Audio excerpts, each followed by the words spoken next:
Hey everybody, welcome to another video.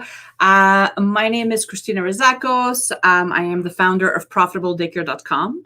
I am a childcare business mentor and strategist. I myself am an educator by trade.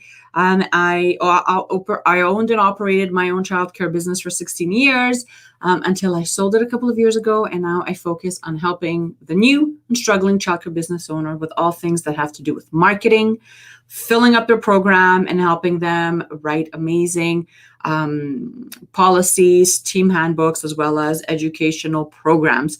And today we're going to be talking about the 5 skills you need to possess in order to be a successful childcare business owner. Now, before I dive in, I have a few notes here.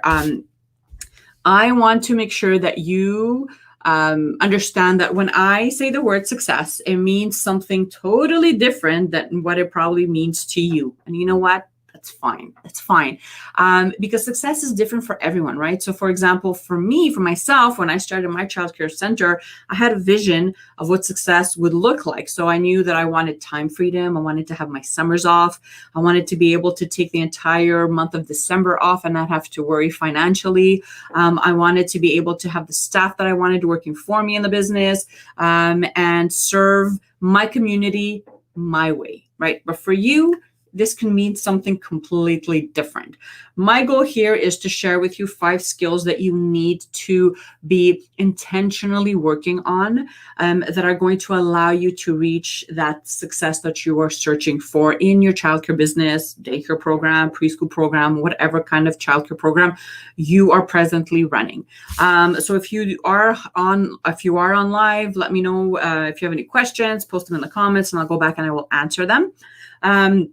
And make sure that you subscribe to the channel and you hit the little notification so that you can get these weekly videos.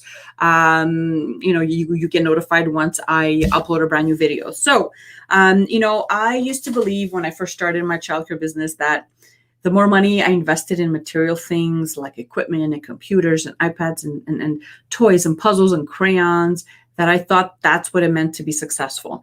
And it took a long time for me to get out of that mindset, because when things weren't going the way I wanted them to go, it didn't matter if I had the most expensive toys or, the most expensive table games or, chairs or whatever.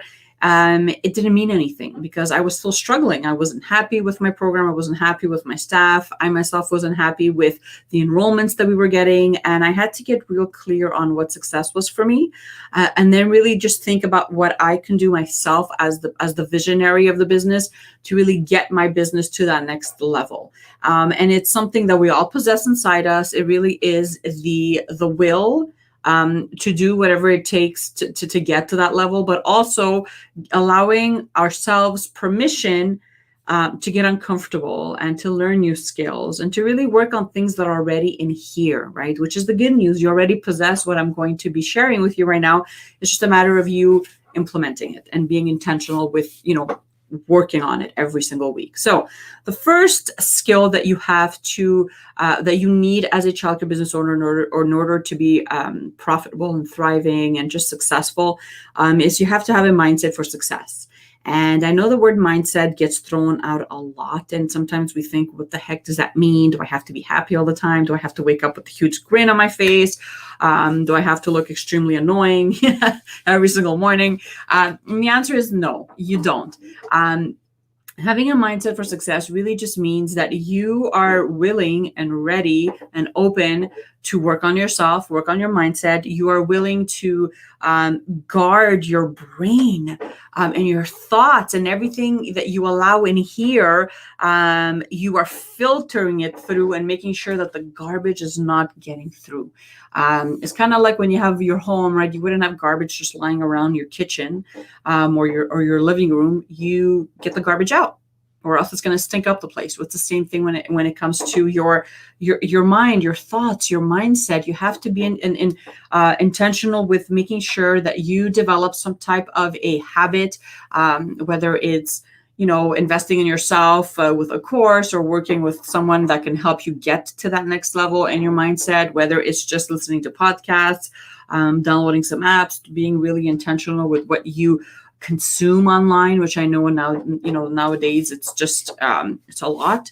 And being okay with saying no to things that don't serve you and that don't make you feel good and don't, move your business forward, but also make you a better leader or a better business owner. So for myself, real quickly, when I started really investing in myself, and my mindset, it was all new to me. I was not someone that ever did this. This was all brand new to me. So I went really, really slowly. I just downloaded the podcast app on my iPhone and I just started listening to some podcasts, right? And that kind of, it kind of like intrigued me and made me feel good. I liked the way that I felt and how positive I felt after consuming that information. So then I started venturing off and digging in more and just, finding more speakers and more audiobooks I could listen to, and following people online that put amazing content out there that allowed me to feel good as a business owner, to really get my mindset in the right place, knowing that, if they did that and they came from this world, then I can do this, right? And then really just being intentional with what you're allowing it to come in here, who you hang around, and being okay with, again, saying no to people that don't make you feel good, saying no to people that are very close-minded, very negative, and don't really believe in your dreams. So mindset for success. The second thing is being a problem solver, because business, there's always something that happens and you have to be okay with solving the problem that arises, right? Even if you don't have a plan for it, because most of the times you don't. Your staff quits on you. Your staff went out for lunch break and they never showed up. You had an interview planned and it didn't happen. She never showed up. Kids drop out of your program like this without notice. Enrollment's not at max capacity.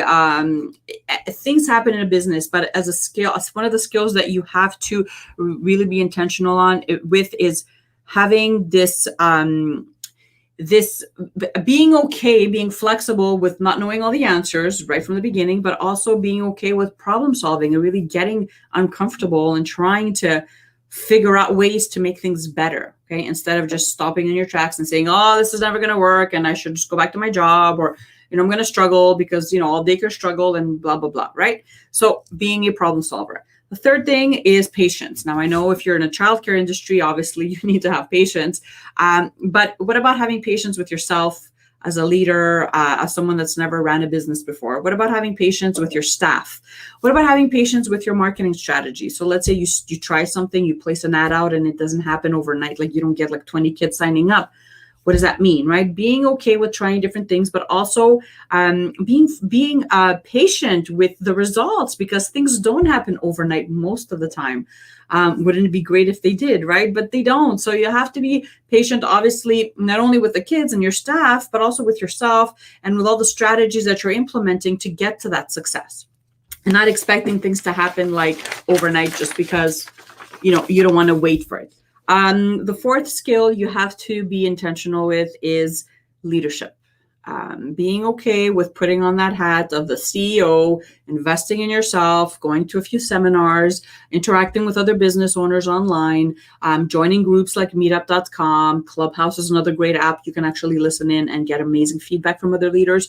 But just putting yourself in that position of saying, I am the leader, and not necessarily, you'll do what I say, but really just making sure that you're showing up every day, leading your team from the heart and leading your program from the heart, and making everyone around you feel good and feel valued and appreciated. Okay, because we're not all born leaders. I know I wasn't born a leader, but I knew from a young age that I wanted to run my own childcare business. I knew that I loved childcare. I knew that I could make a difference, and I had this big vision for my life. So I thought, you know what? Maybe I don't know how to be a leader right now, but what do I have to do? What do I have to invest in to get to that point? And it took me a long time. It took me years to think of myself as a leader. But once I really started working on myself and my leadership skills, and the way I was showing up and the way I was interacting with my staff and the way I was, enrolling new kids or talking with new customers, it made up the world of difference because everyone felt my energy shift. Okay. So work on your leadership skills is also one of those skills that is going to help you run a more successful program. And lastly, but not least, is sales. Being okay with understanding that you have something to sell, which is your childcare services, and being okay with seeing yourself as a marketer or as a salesperson, because you are. And I know that you're in this industry because you love working with children and you love, childcare and all that fun stuff, obviously. But if you don't have customers calling, or if you don't have, tours being booked, then you won't be able to do this in the long run. Okay. So being okay with seeing yourself as a salesperson and really thinking about the skills that a good salesperson has, and trying to get to that place, right? Sharing stories, connecting with your customer, making them know you, like you, and trust you, being real, not being a phony, being in this for the right reasons, knowing how to have strategies in place that are going to attract the right customers, but also repel the people that you don't want to work with. Getting comfortable with tech and Facebook ads and advertising and networking. These are all skills that you have to possess in order for your business to be successful. And most of the times we don't want to deal with anything that's uncomfortable or new or tech or things that are not childcare related. But if you're a business owner and you are committed to making a difference in your community, then it's up to you to actively, intentionally be placing your business in front of the right eyeballs, and not expecting people just to come land in front of your doorstep, waiting with their check at hand to sign up their kids, because that's not how it works. Okay. So really get clear on your skills as a salesperson, and thinking of the strategies that you have to put in place in order to boost enrollments, in order to develop a website, in order to leverage social media the right way, right? So I hope that these 5 skills kind of made you see yourself and your business in a different light. I hope that it kind of helped you have a few aha moments. I know it did for me when I, started really working on them. And yes, material things and equipment and all those things, obviously, you want to have the best program out there. But let me tell you something, that it doesn't matter if you spend $1,000 or $500 or $20 on toys. Parents feel the energy as soon as they walk in your center. They feel, if this is the right place for their child to be or not. And it doesn't matter if the center looks like it's just like, high tech with all the things, visually amazing and pleasing to the eye. If the program isn't there, if you don't have these skills, if you're not showing up in a certain way every day, if your staff isn't quality, if you don't have strong marketing strategies in place to really get your business out and about inside in your community, then having expensive puzzles and books and Legos does not matter. It doesn't matter. Okay. Parents want to know that when they drop off their child, they have made the best decision for their family, that their kids are going to be safe, they're going to be loved, they're going to be stimulated, they're going to meet other kids, that the program is A1, that the staff genuinely loves being there. So that's what parents are looking for. They're not looking for, oh my gosh, you're not going to hear a parent say, I just dropped off my kid at the daycare, and you know what? They just invested $500 in brand new markers. You know what? That doesn't happen. It doesn't happen. So I hope that this is kind of like getting those creative juices flowing in your mind, and you're kind of starting to shift that mindset from what I can get from the outside versus what can I work in here, and kind of take it out towards my business and really just pour it out into my business, so that you can really boost enrollments, get your daycare on the map, and hopefully be in business for a really, really long time if that's what you want. So I hope this video helped. If it did, let me know in the comments. And I will put some links in the comments as well, where you can find me online, on my online communities, to make sure that we stay connected. Have an amazing day, and I will see you guys again next week. Bye.